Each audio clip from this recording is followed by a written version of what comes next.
او په دې کې هیڅ چا سره رعایت نشته، نه د مالدار سره شته چې دی مالدار دی د عمر به ډېري، نه د غریب سره شته چې الله وی یورېږه دا غریب دی د به پرې رحم وکړم عمر به ډېر کړم، نه د ډاکټر سره شته، نه د مولا سره شته، نه پیغمبر سره. دا نشته چې دی پیغمبر دی او د خو ډېر لوی کار وکړه د دین او د ده نه خو مخلوق ته ډېر خیر ورسېده، نو دا عمر به وله زیات کم چې نور هم ته خیر ورسي. دا نشته.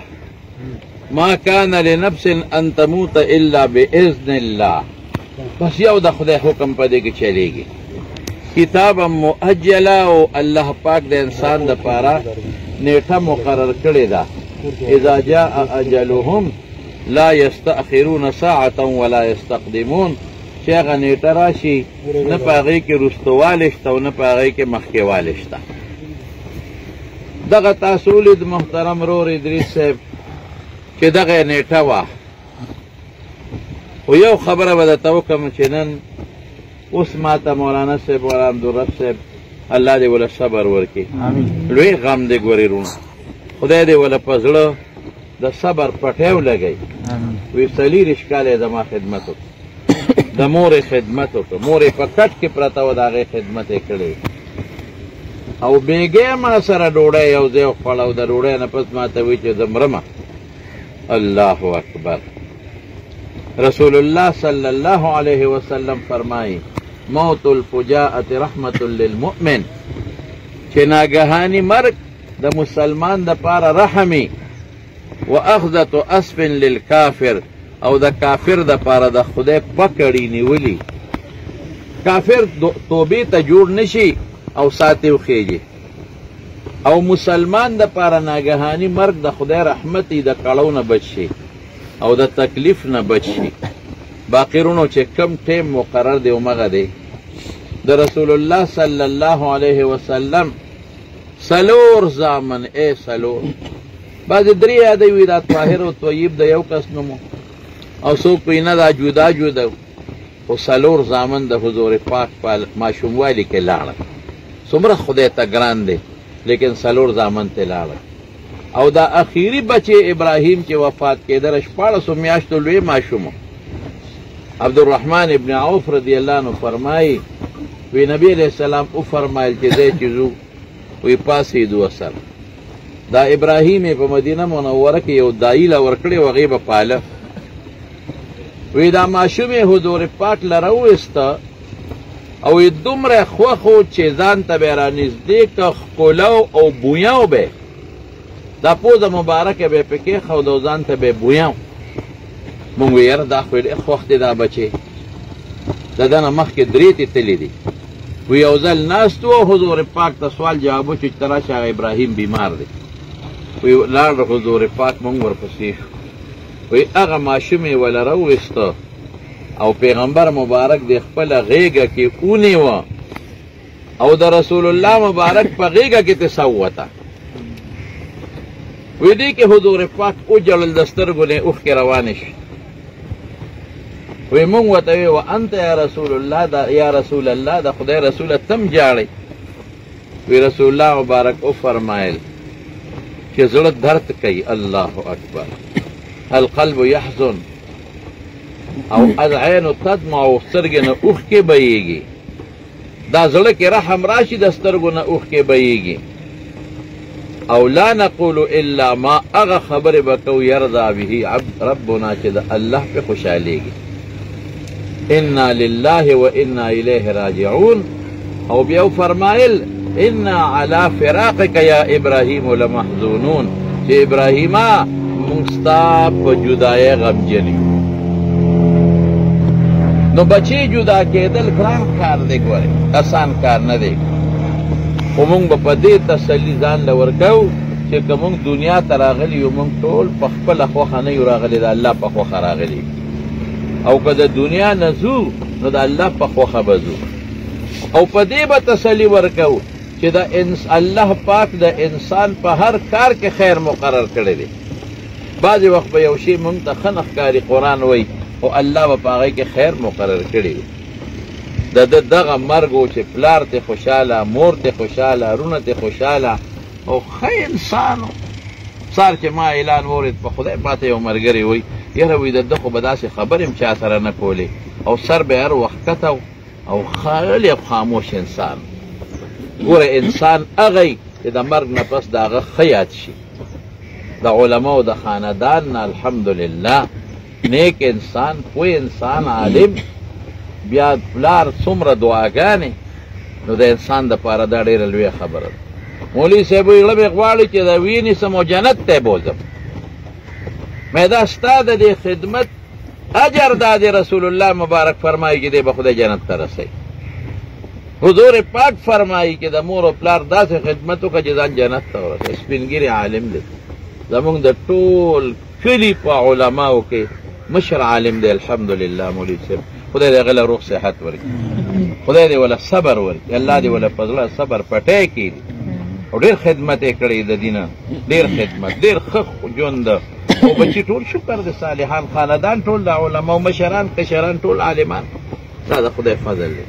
او باقي چې کم وخت مقرر دی د دواړو جهانو مبارک سردار عایشه بیبي فرمایي زما سینې ته ډډه والی ده.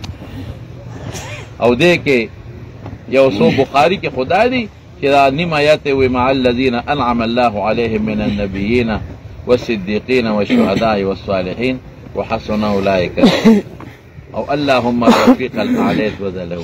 لیکن خصائص کبرا کې سیوطي صاحب لیکلی دی چې دې کې جبریل علیه السلام را دن نشو او رسول الله صلی الله علیه وسلم ته وایي چې ما سره یو فرشته راغلی ده د اسمان نه، په لومبي ځل راغلی ده دنیا ته او بیا به ځي، بیا به دنیا ته نه راځي.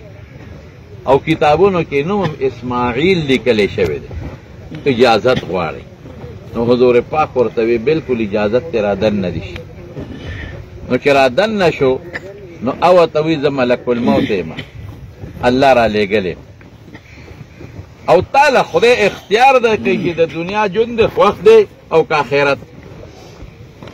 نو رسول الله صلی الله علیه وسلم حضرت جبریل علیه السلام ته وکتل د مشورې په بنیاد چې ستا څه خوښه ده. نو جبریل علیه السلام ورته وایي وی الله خو د اختیار درکو ستا خوښه ده، و ان الله یتشوق الی لقائک، الله ستا ملاقات ته شوق کې دی. چې پیغمبر ته ده وایي چې الله دې ملاقات ته شوق کې دی، نو پیغمبر په دنیا څه کوي؟ وی امضل امرک کار دې جاري کا. وی نور پوه نه شم خو مسواک یې مږه مالی راکه، لاس مبارک یې ښکته شو، یو خوشبو مې محسوس کړو د حضور پاک نه روح لا. اوس تاسو د دې نه اندازه ولګوئ چې رسول الله صلی الله علیه وسلم ته څومره ضرورت و په دنیا کې. 30 کاله د پیغمبرۍ تیر شو، 30 کاله، او خدای پاک د 1 لک نه زیات خلک مسلمانان کړل.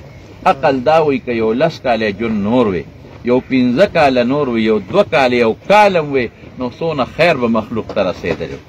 لیکن نه، الله چې کوم وخت مقرر کړی بس همغه وخت دی، هغې کې دویمه نشته. نه پیغمبر سره په دې کې رعایت شته، نه عالم سره په دې کې رعایت شته، نه خان سره شته، نه نیک سره شته، نه غریب سره هېچا سره رعایت نشته. چې کوم ټیم هلته په صادر خیر دی ونیسئ او ببو دې ورته صادر پې د پاسه ونیسئ چې سوري چې کوم ټیم الله پاک د انسان دپاره مقرر که بس هغې کې دویمه شته نه، هغې کې هېڅ قسمه رعایت نشته او الله په خپلو کارونو ښه پوهېږي. دا ادریس صاحب خدای پاک دې وبخي وفات شو. ګوره مونږ خو خفه یو، یقینا والد صاحب خفه، رونه خفه، ملګري خفه، رشته داران خفه. څه پته لګي رونو که د دې نه پس د ده نه داسې کار شوی وی چې هغه د الله د خفګان وي بیا به څو. که د دې نه پس دی په داسې مرګ مبتلا شوی وی چې په کټ کې پروت وي، مثلا فالج یا بل څه، نو بیا به وارثانو وي چې خدای پاکه چې دا مرګ وله ښه دی. ګوره الله ښه پوهېږي. بس بهتره دا ده چې نن ټوله دنیا د هر چا په ژبه دا ټکې چلېږي چې ادریس خالق. هر څوک وایي چا سره استغه نه ده ویلې، هر څوک وایي سر یې ښکته و، هر سړی وایي خاموشه و، هر سړی دا ګوی کوي چې د خپلې مور خدمت یې په اخلاص کړی دی. هر سړی دا وایي چې د خپل والد صاحب خدمت یې په اخلاص کړی دی. هر سړی دا وایي چې د داسې عالم خدمت دا ګوره تاسو وګورئ مخې د علماو مخ چې ورته وګورئ نو خدای در یادېږي. د یو عالم خدمت شو، د مور خدمت شو، زما په خیال د دې نه لویه نیکي بله کیدی نه شي. رسول الله صلی الله علیه وسلم د جنت په اسبابو کې لوی سبب د مور او پلار خدمت ویلی دی. خدای به انشاءالله وله جنت ورکړي که خیر د ځوانۍ مرګ هم ګورې یو روایت کې د شهادت راغلی دی، ناګهاني مرګ د خدای رحمت راغلی دی، او ټول عمر یې د قرآن خدمت کړی دی او د مور پلار خدمت. نو زما وروڼو جدایي اسان کار نه دی، ګوره ډېر ګران کار دی. او بیا دا بچی خو چې بنده وپالي خو ډېر ورځې دپاره یې وپالي. زړه د اخلاص نه دعا وکړي، زړه د اخلاص نه ټول مرګ چې خدای پاک ته د آخرت خوشحالۍ نصیبوي. یا الله د قبر تیارې پې رڼا کې، خدای د قبر تیارې پې ګلې ګلزار کې، اله العالمین ته روح د صحابه او د تابعینو د روحونو سره ملګری کې. الله ستا پیغمبر فرمایي چې د مور او پلار خدمت سړی جنت ته رسوي. دا والد صاحب ته راضي دی، دغه د مخامخ ناست دی، دې ته خوشحاله دی، دې ته راضي دی، مور ته راضي تللی ده. اله العالمین د دې په عوض کې وله جنتونه ورکړي، جنت الفردوس وله ورکړي. انسان دې که تقصیرات یې معاف یې کې خدایه. او د دا دعا وکړې دې مقبره کې نور هم ډېر بزرګان پراته دي، مشر استاد داسې نور، الله یې د ټولو مغفرت نصیب. حافظ صاحب دې زمونږ داسې نور اکابر علما پکې مشران سپینګیري، الله یې د ټولو د آخرت خوشحالۍ نصیب کړي. مولانا صاحب ته دعا وکړئ چې خدای وله صبر ورکړي. الله پړه وله صبر پټی کې دی، خدای ته وله صبر ورکړي، د دې غم نه عمل بدل ورکړي، رونه یې خاندان له الله صبر ورکړي، د نورو غمونو فتنو نه الله په امن و امان کې وساتي برحمتک یا